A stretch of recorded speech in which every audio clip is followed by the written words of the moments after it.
Hey, We 10 Williams crew, it's your girl San here, asking you to like our video, subscribe to our channel, and slam dunk that notification bell. Thank you for doing it. Now, check out our video.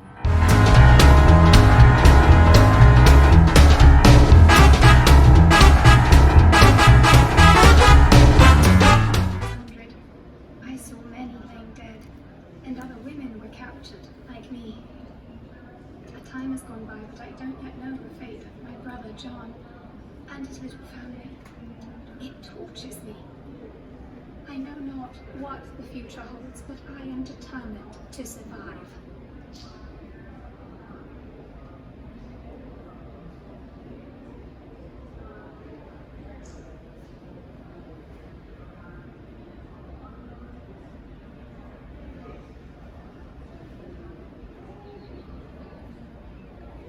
Three years now in Jamestown, and working in the household of Master Blaine, an agent of the Virginia Company. I'm still unwed, yet it's the same for my friend and neighbor, Fortune Taylor, who traveled with me on the Warwick. We were not brought here as servants to work in the homes of company officials. They have What many is to come of movies, me? many Why movies am I in not here. yet married?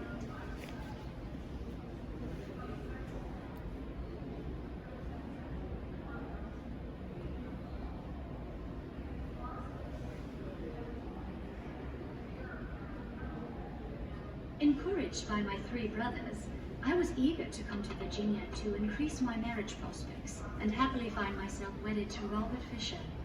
I thank God for my husband and for the life we are making together with our daughter, Cicely. We survived the attacks in 1622, finding refuge across the river. Robert is a skilled worker and has had success here at Jordan's journey. Fortune has smiled on us living amongst other families, and I am blessed in my circumstances. May we continue to build our lives in this most generous land.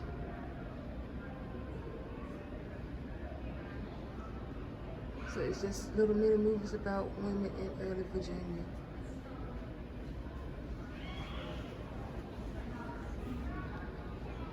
Look at this beautiful land we've married. 500 years ago, a diverse landscape and an equally diverse people who shared culture rich in tradition, memory, artistic skill, and presence.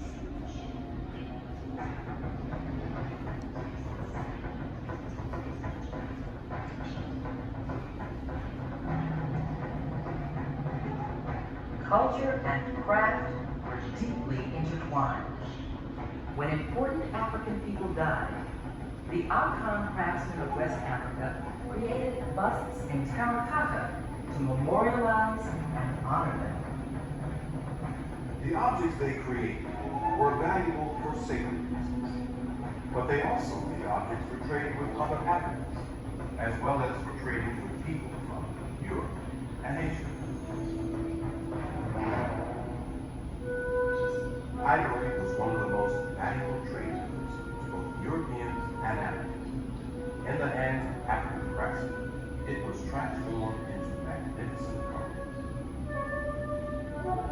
Europeans were quick to appreciate African artistry in ivory. This finely carved ivory scepter was a symbol of power and political authority in the Congo culture. The Ogo people of West Africa were known as masters of ivory carving. A bracelet like this one would have been carved for an important African, as well as used for trade with Europe. The European traders, drawn to Africa by its riches, were soon involved in Africa's thriving gold trade as well. They imported cloth or metals into Africa in exchange for African ivory, gold jewelry, and ultimately African slaves. Africans used gold dust as a form of currency. The gold dust was weighed on a scale and stored in decorative boxes. Specially designed spoons and weights were used for the measuring system.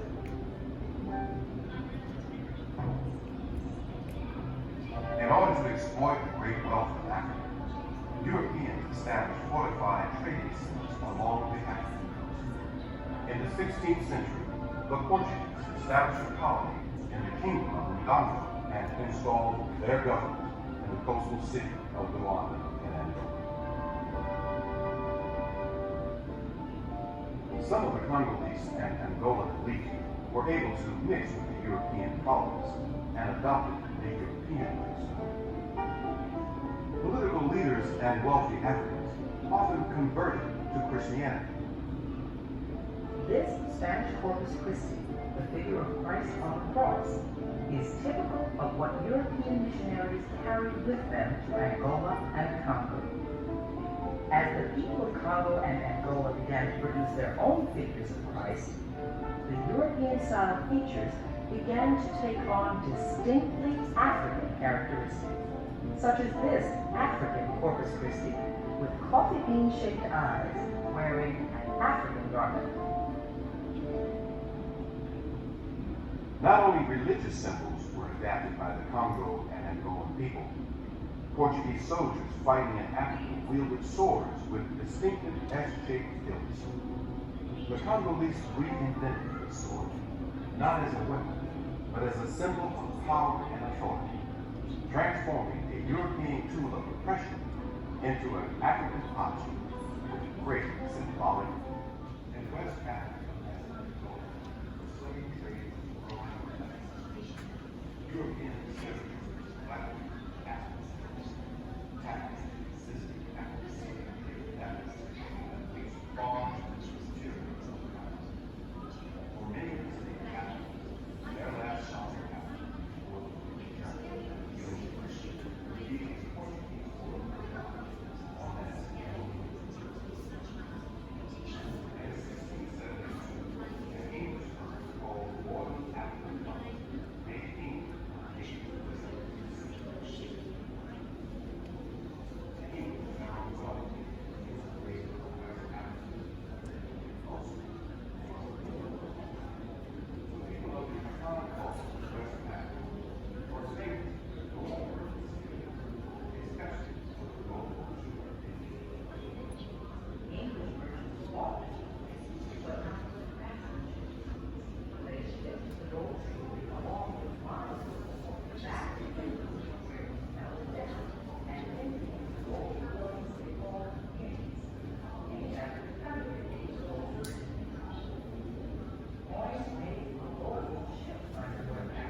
The show does that so much.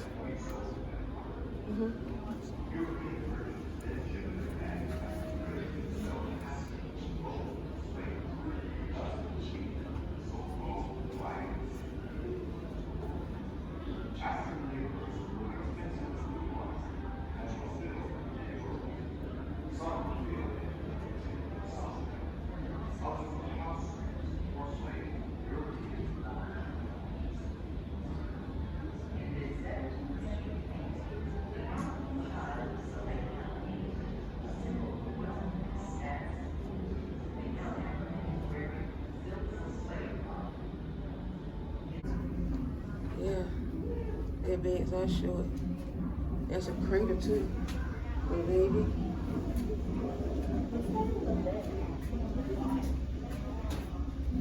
I don't know, could be a pot.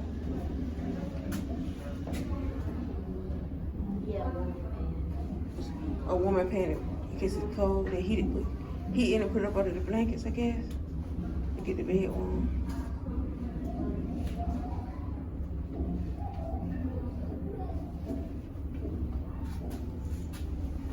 Kitchen. How long that gun is? Oh, Lord. Can't really see it because it's so dark. Yes.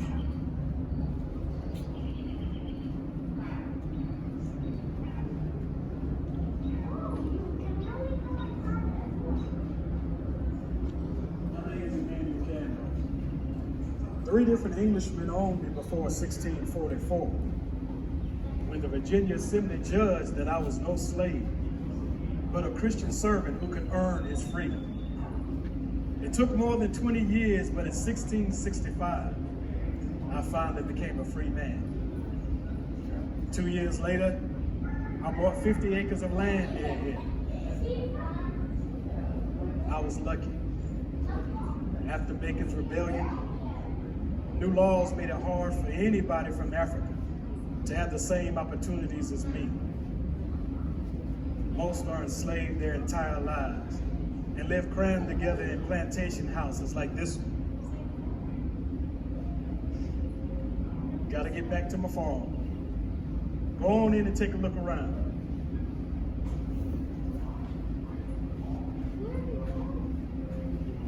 By the late 17th century, planters started housing their workforce in separate buildings called quarters.